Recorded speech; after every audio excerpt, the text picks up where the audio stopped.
Pernah tak anda terfikir pemimpin ni dilahirkan atau dibentuk? Dalam perkongsian kita kali ini, kita akan bongkar satu idea yang menarik. Kepimpinan tu bukan satu jawatan, tapi ia adalah satu seni bina. Sesuatu yang kita bina dengan teliti, bata demi bata.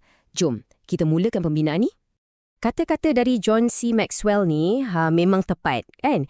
Inilah teras perbincangan kita. Kepimpinan bukan pasal kita duduk kat depan, tapi ia adalah tentang ada tak orang yang ikut kita.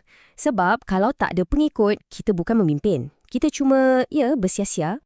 Okey, setiap binaan yang kukuh mestilah perlukan asas yang padu. Jadi, untuk kita mulakan seni bina kepimpinan ni, jom kita fahamkan dulu apa sebenarnya intipati kepimpinan tu. Ini dia. Definisi paling asas dari hukum pengaruh oleh John C. Maxwell. Lupakan sekejap pasal jawatan, pasal pangkat. Kalau anda boleh pengaruhi seseorang untuk buat sesuatu, untuk percaya, untuk ikut, itulah kepimpinan yang sebenar. Titik. Ramai orang selalu keliru antara pengurusan dengan kepimpinan. Cuba bayangkan sebuah stesen kereta api, ya. Pengurusan, tugas dia pastikan semua kereta api jalan ikut jadual. Sistem semua okey. Tapi kepimpinan, ia adalah seni untuk buat semua orang rasa teruja nak naik kereta api tu sebab mereka percaya dengan destinasi yang kita tuju. Kuncinya, pengaruh. Baik, kalau pengaruh tu asasnya, persoalannya, pengaruh tu dibina atas apa? Nah, lapisan seterusnya dalam seni bina kita ni adalah sesuatu yang nampak rapuh tapi sangat-sangat penting, iaitu kepercayaan. Anda boleh ada karisma yang hebat, visi yang luar biasa. Tapi kalau tak ada kepercayaan, pengaruh anda tu rapuh macam kaca. Kepercayaan ni macam mata wang paling bernilai untuk seorang pemimpin. Sekali dah pecah, memang susah nak sambung balik. Jadi, macam mana kita nak bina kepercayaan ni? Maxwell gariskan 3 tunggak utama. 1. Kecekapan. Buktikan yang anda tahu apa yang anda buat. 2. Hubungan. Tunjukkan yang anda betul-betul ambil berat pasal orang sekeliling. Dan yang ketiga, paling penting, perwatakan. Jadilah seorang yang ada integriti, yang konsisten. Bila 3-3 ni bergabung, barulah asas kepercayaan tu jadi kukuh dan takkan goyah. Okey, bila kita dah ada pengaruh yang dibina atas kepercayaan, kita tak boleh duduk diam. Seorang pemimpin tak boleh statik. Lapisan seterusnya ialah tentang pertumbuhan. Pertumbuhan diri kita dan pertumbuhan organisasi secara sengaja. Dan kita kena ingat, tak ada jalan pintas nak jadi pemimpin hebat. Tak ada. Kepimpinan ni dibina melalui tabiat kita hari-hari, belajar tanpa henti dan komitmen untuk jadi lebih baik dari semalam. Ia satu maraton, bukan larian pecut. Sekarang ni, hukum lingkaran dalaman. Cuba fikir sekejap, siapa 5 orang yang paling rapat dengan anda? Sebab potensi mereka itulah yang akan menentukan had potensi anda. Pemimpin yang hebat, dia akan kelilingi diri dia dengan orang yang lagi pandai, lagi mahir dari dia. Ini membawa kita kepada satu idea yang sangat berkuasa, hukum pemberdayaan. Pemimpin yang betul-betul hebat, dia tak cipta pengikut. Dia cipta lebih ramai pemimpin. Dia tak takut nak bagi kuasa sebab dia faham. Bila kita angkat orang lain, kita sebenarnya sedang melipat gandakan pengaruh kita sendiri. Kita membina satu pasukan yang boleh hidup tanpa kita.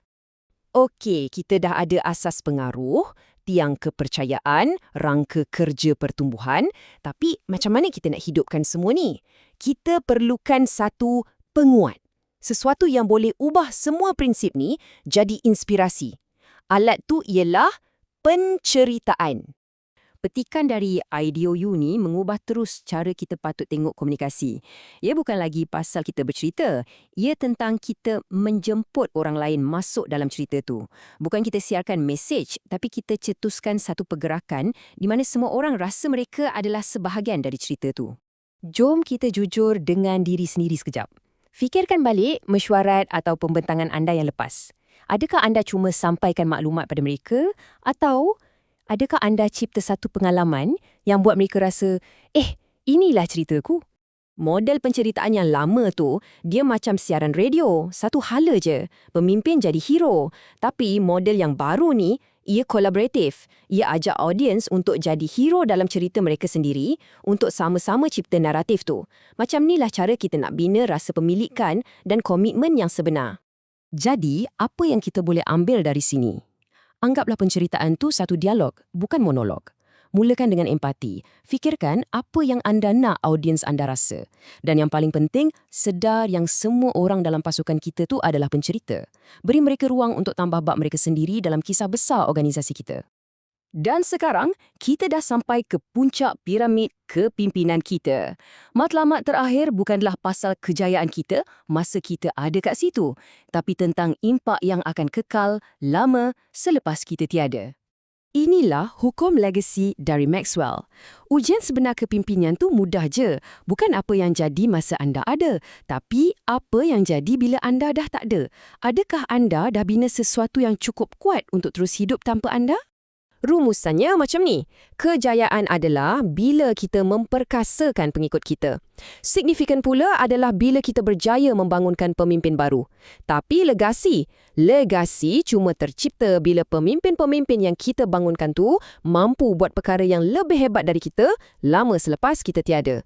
Dan kita akhiri dengan soalan yang sangat mendalam dari Maxwell ni.